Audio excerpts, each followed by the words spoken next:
de esta manera el presidente Donald Trump recibía en la residencia de Mar-a-Lago a Volodymyr Zelensky, el presidente de Ucrania. Reunión ya la quinta, si no estoy haciendo mal las cuentas, entre Trump y Zelensky en lo que va de este 2025. Diferentes escenarios.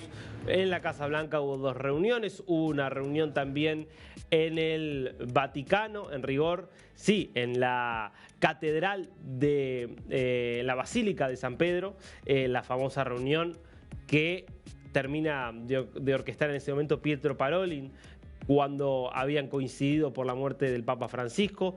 Tuvieron, creo, alguna reunión más en Europa, y esta que es una nueva en Estados Unidos, ahora Mar-a-Lago como lugar, como escenario para tratar de alcanzar una solución definitiva a esta propuesta de puntos que vienen negociando desde hace casi un mes.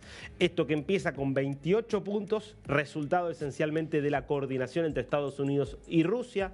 Ahí el eje entre Steve Witkoff, el enviado de Trump, y Yuri Ushakov, principal enviado de Putin, junto a Kirill Dmitriev, que acuerdan 28 puntos que para Ucrania son inaceptables. Eso empieza a bajarse a 20 puntos, pero son 20 puntos que no están cerrados y que venían siendo negociados intensamente con los enviados ucranianos, incluso viajando ya hace poco más de 2 semanas a Florida para reunirse con Marco Rubio, con Witkoff, con Jared Kushner, el yerno de Donald Trump. Y la verdad es que la expectativa era que la reunión de Mar-a-Lago entre Trump y Zelensky permitiera destrabar la situación y llegar a un acuerdo cerrado. 20 puntos, 19, 17, pero cerrado. Bueno, no, todavía eso no está. Zelensky habló en la conferencia de prensa posterior que dieron tras el almuerzo de un 90% cerrado. Yo ahora te voy a contar cuáles son los temas que ya están acordados y cuáles son los 2 puntos que no parece haber forma de que puedan resolverse, no al menos hasta ahora. Pero rebobinemos y escuchemos esta idea de Zelensky de qué es lo que está acordado. We discussed all the aspects of the peace framework, which includes, and we have great achievements, 20-point peace plan, 90% agreed, and US-Ukraine security guarantees, 100% agreed. US-Europe-Ukraine security guarantees, almost agreed. Military dimension, 100% agreed. Prosperity plan being finalized, and we also discussed the sequencing of the following actions. Trump viene justamente trabajando, ablandándolo a Zelensky. Ahora es un proceso de ablande el que está haciendo Donald Trump. Cualquier expectativa que hubiera, que creo que en algún momento parecía posible, de que Trump fuera aquí realmente alguien que iba a ser un mediador en el sentido puro del término, de alguien que está en el medio, en el centro, equidistante, y que por lo tanto iba a tratar de sacarle a uno y sacarle a otro también, que iba a presionar a uno e iba a presionar a otro también. Eso quedó probablemente después de la cumbre de Anchorage, Alaska, totalmente desmentido. Trump no es un mediador en el sentido de que es alguien que está en el medio. La postura de Trump hoy está prácticamente alineada con la de Vladimir Putin, y lo que está haciendo Trump es vehiculizar de alguna forma algunas de las demandas de Putin y ablandar a Zelensky para llevarlo a aceptar las propuestas de Putin, que en todo caso Trump podrá tratar solamente de morigerar, pero en lo esencial las posiciones de Trump no están pensadas para modificar las del Kremlin, sino para las de ablandar las de Ucrania. Y lo que termina de comprobar esto es que antes de recibirlo a Zelensky, el propio Trump publicaba este mensaje. Acabo de tener una muy buena conversación, muy productiva, con el presidente Putin de Rusia antes de mi encuentro a la 1 de la tarde de ayer con el presidente Zelensky de Ucrania. ¿Qué significa esto?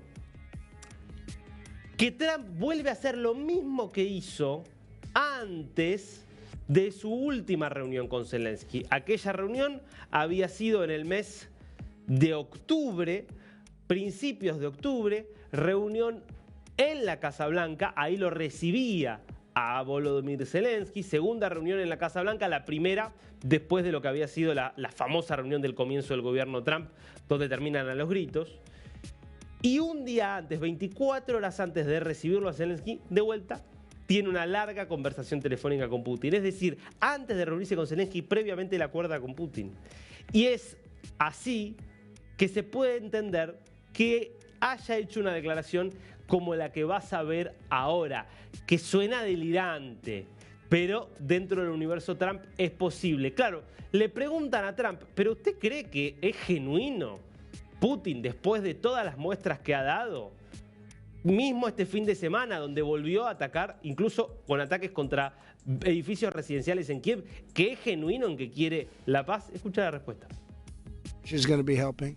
Russia wants to see Ukraine succeed. Once it sounds a little strange, but I was explaining to the president, President Putin was very generous in his feeling toward Ukraine succeeding, including supplying energy, electricity, and other things at very low prices.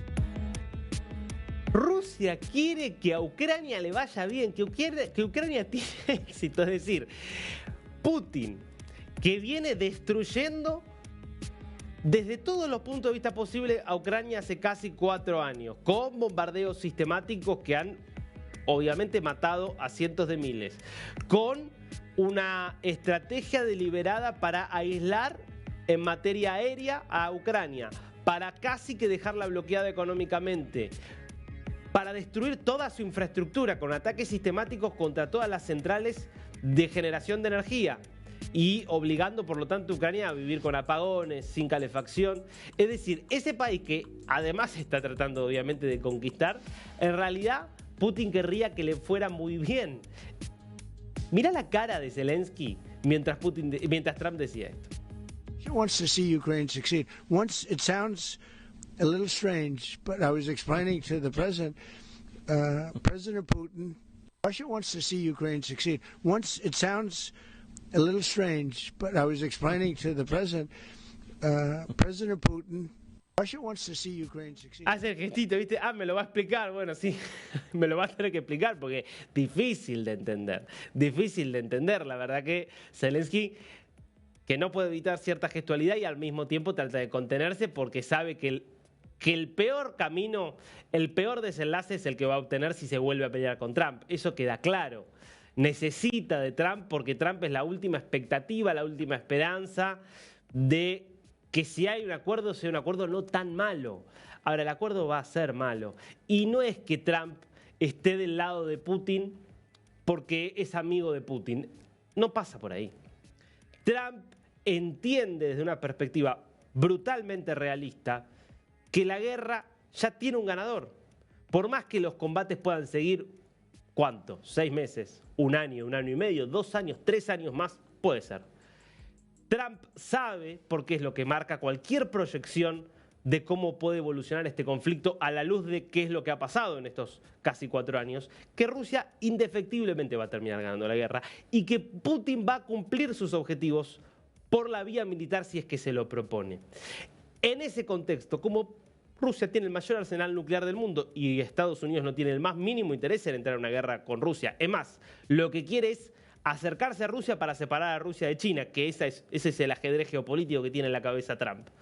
Sabe, por lo tanto, que no tiene sentido tratar de torcerle el brazo a Putin, sino que tiene mucho más incentivo para presionar a la parte débil, que es Zelensky, y llevarlo a Zelensky a terminar esta guerra lo antes posible y evitar que se extienda, por ejemplo, 18 meses, que es lo que algunos estiman que le demandaría a Rusia terminar de conquistar, por ejemplo, la región del Donbass. Ahora, Putin, que mientras se reunían Trump y Zelensky, hacía una inspección a las Fuerzas Armadas con uniforme militar, lo daba a entender una vez más esta idea de que si es necesario, Putin, Rusia, van a cumplir sus objetivos por la fuerza. Escúchalo. Мы видим, на Западе тоже появились умные люди, которые рекомендуют киевским властям принять достойные условия завершения конфликта и предоставляют хорошие базовые условия для обеспечения безопасности Украины на длительную историческую перспективу. Условия восстановления отношений с Российской Федерацией и восстановления экономики Украины. Но мы видим, что и сегодня, к сожалению, главари киевского режима не спешат решать этот конфликт мирными средствами. Я говорил об этом уже год назад, выступая в Министерстве иностранных дел. Но сегодня, судя по вашим докладам, судя по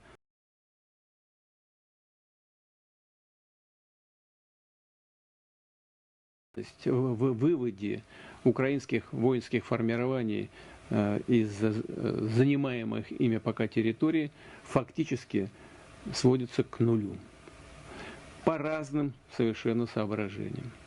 И если киевские власти не желают закончить дело миром, мы решим все стоящие перед нами задачи в ходе специальной военной операции вооруженным путем. ¿Por qué Putin dice esto y por qué en este caso Putin no miente, así como ha mentido en un montón de otras circunstancias? No miente respecto de esto último, de que efectivamente lo van a poder cumplir por la fuerza militar. Porque si uno ve lo que ha pasado en lo que se llama la línea de contacto, es decir, esa línea más o menos imaginaria en el mapa que separa a las tropas ucranianas y por lo tanto el territorio bajo control ucraniano de las tropas rusas y lo que es por lo tanto el territorio bajo control de las tropas rusas, esa línea sistemáticamente se mueve para el mismo lado desde hace más de un año. Es siempre con las tropas ucranianas retrocediendo y las tropas rusas avanzando, siempre. Y lo hemos visto incluso en el último mes con conquistas puntuales. Por eso es que la cuestión es de tiempo. Se habla, insisto, de 18 meses para terminar de ocupar la totalidad del territorio. Obviamente, si Putin puede resolverlo esto antes, tiene un incentivo para hacerlo porque le va a ser más barato hacerlo. Pero no hay nada que en el campo militar pueda hacer que esta situación cambie. Porque cualquier cosa llevaría probablemente a una tercera guerra mundial, que es lo que no solo Trump no tiene ningún interés, sino que ni siquiera los propios líderes europeos, que son los que más firmemente defienden a Ucrania, están dispuestos a ello. Entonces, siendo este el escenario, ¿cuáles son hoy los dos obstáculos para la paz y cuáles son los puntos en los que se ha podido acercar posiciones? Bueno, los dos puntos centrales son, uno, el más importante, el territorio. Como Rusia sabe que va a poder continuar conquistando el territorio que es básicamente el Donbass. El Donbass son dos regiones, una es Lugansk, ya está totalmente bajo ocupación militar rusa, la otra es Donetsk, el 75% está bajo ocupación militar rusa, queda un 25% que sigue en manos ucranianas. Rusia pide que Ucrania retire totalmente a esas tropas que controlan Donetsk. Ucrania, ¿qué es lo que quiere? Porque sabe que ya no lo va a poder recuperar. Entonces, lo que ha cedido es, en estas negociaciones con Trump, lo que le plantea es, bueno, ¿por qué no congelamos el frente donde está? Y en todo caso, en esta área que Putin quiere que sea rusa, creemos un área desmilitarizada. Una zona donde no haya ni presencia ucraniana ni presencia rusa. Y hagamos otra cosa, que en un territorio equivalente, hoy ocupado por Rusia, se extienda esta zona desmilitarizada. Básicamente, que ese 25% que aún controla hoy Ucrania de Donetsk, Ucrania se retira y se crea una zona desmilitarizada. Pero además, en un territorio comparable, pegado, hoy bajo control ruso, que se cree otra zona desmilitarizada. Es decir, le está pidiendo a Rusia que se retire, que haga un repliegue. Rusia no va a aceptar esto. No hay ninguna posibilidad de que Rusia acepte esto. ¿Cuál es el segundo punto de obstáculo? Zaporilla, la mayor central nuclear de toda Europa con 6 reactores nucleares que está en una región hoy controlada por Ucrania, pero la central puntualmente fue uno de los primeros objetivos conquistados y ocupados militarmente por Rusia en la primera parte de la invasión. Bueno, Washington, ¿qué había propuesto? Una operación tripartita, que sea una parte de Ucrania, una parte de Rusia y una parte de Estados Unidos. Ucrania dice, no podemos ceder, es una cuestión de soberanía, no podemos aceptar que Rusia tenga parte de la operación, que sea 50 y 50 Estados Unidos, Ucrania. Rusia no está dispuesto a ceder el control, porque es también una cuestión estratégica desde la perspectiva del Kremlin. Estas dos dimensiones son inaceptables hoy para Rusia.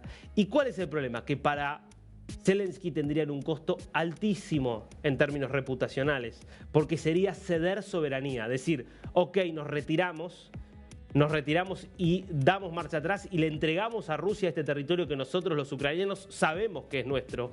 Le entregamos a Rusia la mayor central nuclear de Europa que es nuestra y estaba administrada y había sido siempre administrada por ucranianos.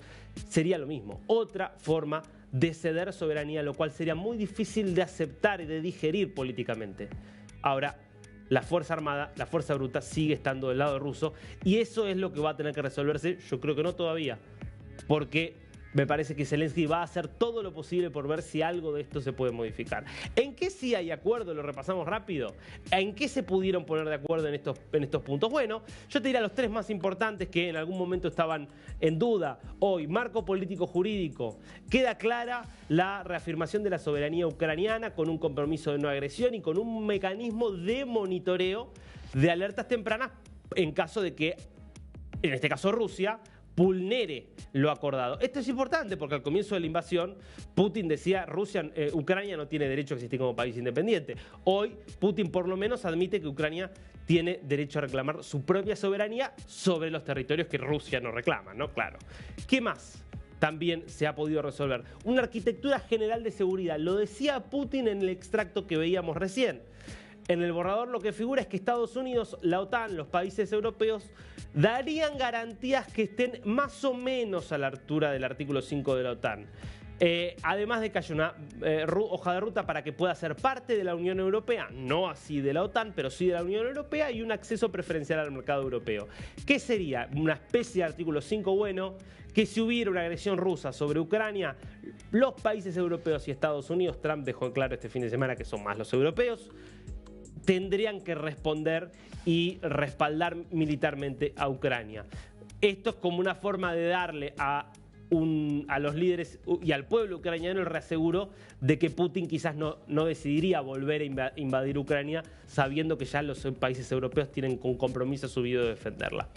Y la tercera enmienda, de alguna forma ya acordada, es la que tiene que ver con el tamaño de las Fuerzas Armadas. En el punto original de 28 puntos, en el acuerdo originalmente planteado de 28 puntos, Ucrania tenía que reducir muy considerablemente la estructura y el tamaño de sus fuerzas. Hoy mantendría una fuerza en torno a los 800.000 combatientes, siendo obviamente claro que quedaría fuera de la OTAN. Todo esto marca avances que fueron posibles gracias a estas negociaciones. Ahora, esos dos puntos que marcábamos al comienzo, el más importante, el territorio en el Donbass, y el segundo, la administración de la central nuclear de Zaporizhia, no parecen hoy en vías de resolverse. Ambas partes en posiciones intransigentes, y me parece que esto nos va a llevar a una guerra que se extenderá y que seguramente lleguemos al 24 de febrero de 2026 con un cuarto aniversario de guerra aún sin una paz consumada.